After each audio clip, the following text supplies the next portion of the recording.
So this map is of New England. So all these states make up New England. Okay?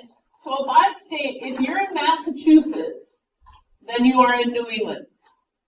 Is that true or false? That's true, yeah. Okay, if I'm in Massachusetts, that is in New England. But if I flip-flop that, if I say, if you are in New England, then you are in Massachusetts. That one's going to be false. Why is that false? Yeah, you could be in Maine. So you telling me that I could be somewhere else is an example of a counterexample. Okay? I know. Have you guys have done this in science, right? Giving counterexamples? No? Okay, so that's just something that makes it false. So in 3, it says if you're in Hartford, then you're in Connecticut. That one's true, yep. Okay. If you're in Connecticut, then you're in Hartford. That one's false, because you could be in some other town in Connecticut, right? I don't know any other towns in Connecticut, but. Alright, so conditional statements. Conditional statements are written as if then. Okay? The if part of the hypothesis is called, or the if part of the statement is called the hypothesis. Okay? And we use that symbol as P. So think of that as hypothesis. There's a P in it. So we use it a P. Conclusion, okay, is the then part.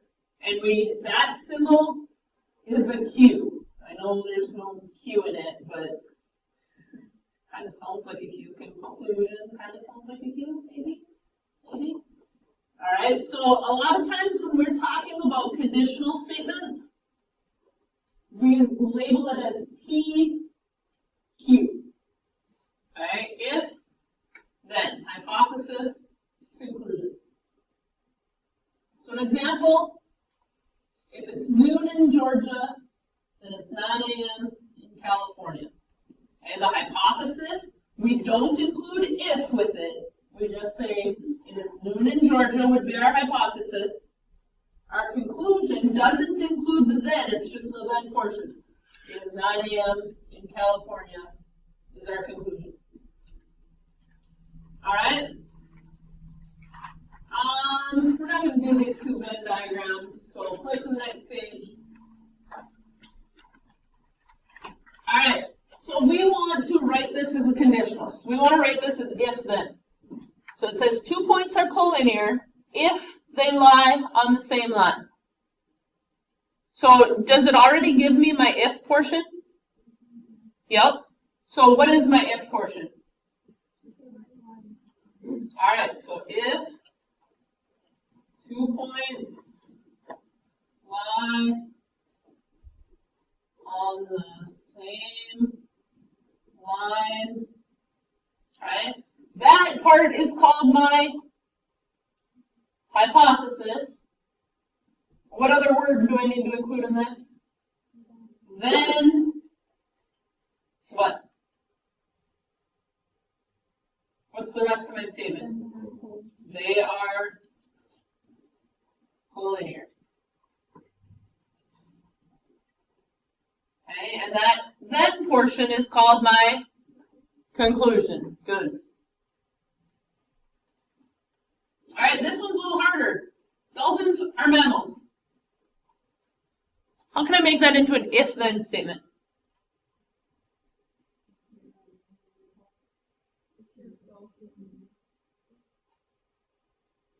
Okay, you can add some words. So what are we talking about here? We're talking about a dolphin, which is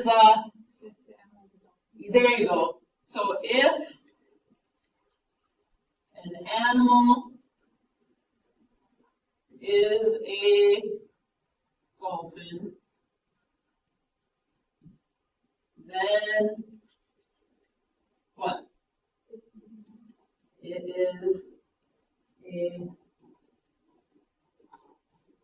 mammal. Okay, so some of them you might have to add a few words in there.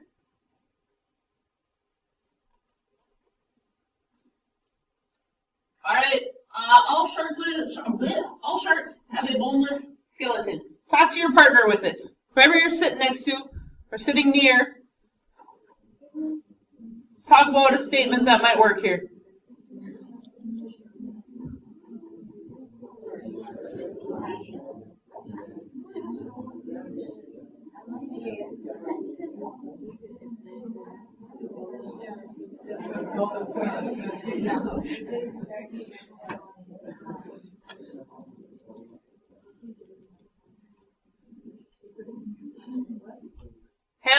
Hannah group?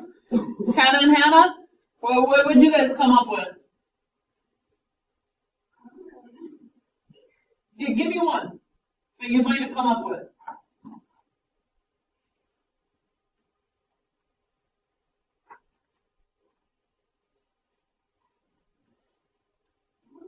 Paige, what'd you come up with? Who's you? It? Okay. All right. What'd you guys come up with? All right. Olivia, what'd you guys come up with? Anything? Same thing? Kylie, you guys come up with different? Andrew, you guys come up with different? No? You guys? Anybody got anything different for me? Could I have said if an animal has a boneless skeleton, then it is a shark? Yeah, no? Well, not necessarily, right? Because it could be something else. You're right. I like your thinking there. All right, so if an animal is a shark, then it has a boneless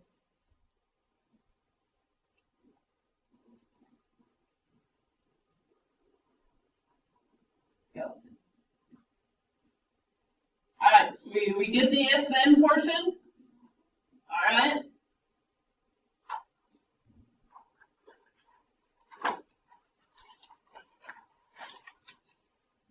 All right, so its truth value is just whether it's true or false. Okay, so every conditional statement is either going to be true or it's going to be false. Okay, if it's going to be true, then every time the hypothesis is true, then the conclusion also has to be true.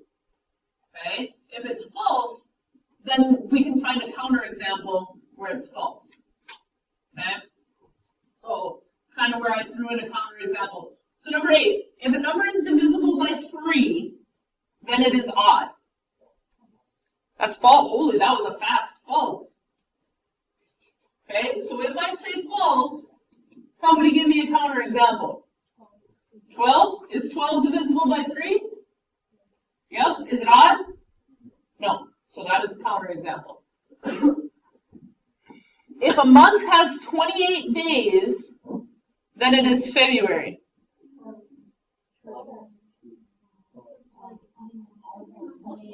Yeah, I'm gonna say you could honestly convince me either direction on this one, I think.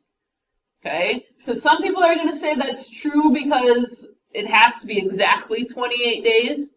So it's gotta be true, right? But I'm also liking the false argument that I'm hearing that all the months have 28 days. Right? Some of them just have more than 28 days. Right? You're right. Yep. Some of them have more than 28 days, right, Chris? All right. So now this is where things start to get a little bit more confusing because we're going to talk about, we just talked about conditional statements. Okay. We're going to talk about converse, inverse, and contrapositives. Okay. So we talked about our conditional was P to Q, right? Right? Our converse is going to be Q to P. If Q, then P. So what's going to happen is we're going to flip-flop our hypothesis and our conclusion. Okay? So, example being, my conditional statement, so this is my conditional, If you see lightning, then you hear thunder, right? This was my P. This was my Q. Okay? In order for the converse to happen, we just flip-flop it. If you hear thunder, then you see lightning. Decent? Not so bad, right? So, if two segments are congruent, then you have the same length.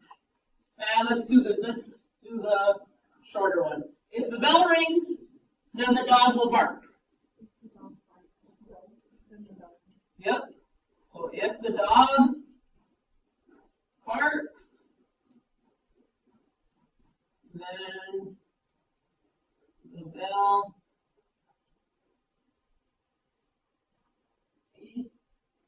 rang or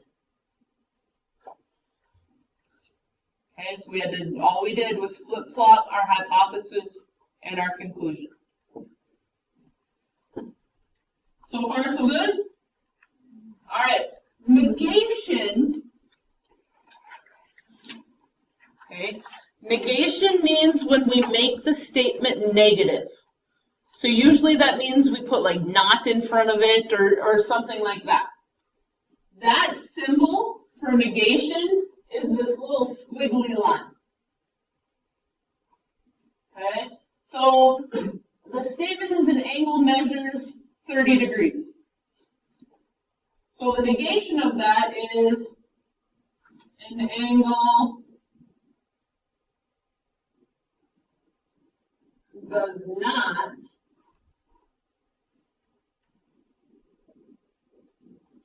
measure 30 degrees.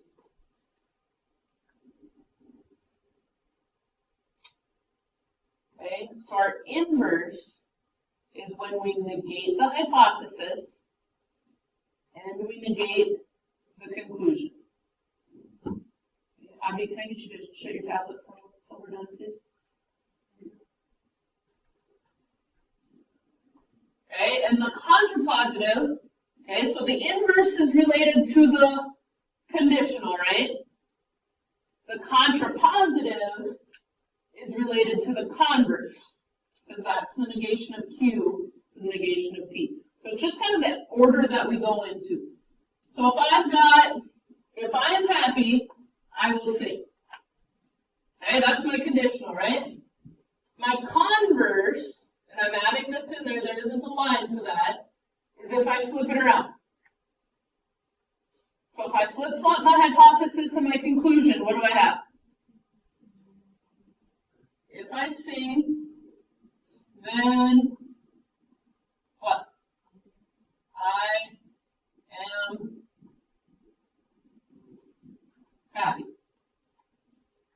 Okay, so my statement was P to Q, right? This guy is Q to P. All right, so our inverse was the negation of P to the negation of Q. Okay, so we go back to our original statement.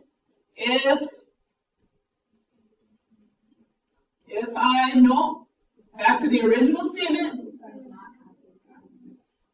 If I am not happy, because I negated my happiness, then I won't or will not sing.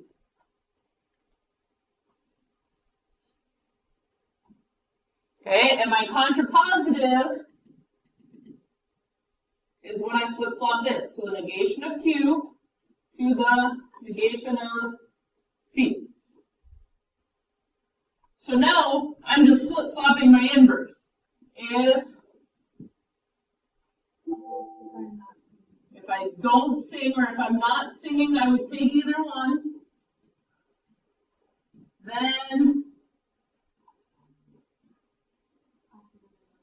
I'm not happy. Okay, So it's not super hard, but it's not super easy, is it? Okay. Your symbols I've written over there so that you can keep track of them. Your P stands for your hypothesis. Your Q stands for your conclusion. All right. So your assignment is page